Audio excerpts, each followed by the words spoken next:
நடுக்காட்டில் வந்த கரும்புகை.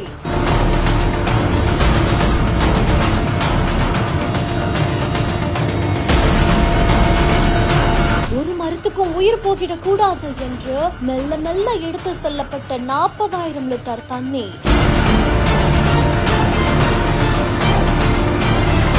இமாச்சல பிரதேசத்துல இருக்கக்கூடிய கௌசலியில இரவு நேரத்துல கொழுந்து விட்டு எரியக்கூடிய காட்டு தீயை எப்படியாவது அணைக்கணும் அப்படின்ற பணியில இந்திய விமானப்படை பாத்தீங்கன்னா அங்க இருக்கக்கூடிய சிவில் அதிகாரிகளுக்கு உதவி செய்து தீயணைப்பு நடவடிக்கைகள்ல ஈடுபட்டிருக்காங்க. 15க்கும் மேற்பட்ட முறை ஹெலிகாப்டர்கள் மூலமா தீ பரவி இருக்கக்கூடிய பகுதியில 40,000 லிட்டருக்கும் அதிகமான தண்ணீரையும் தெளிச்சிருக்காங்க.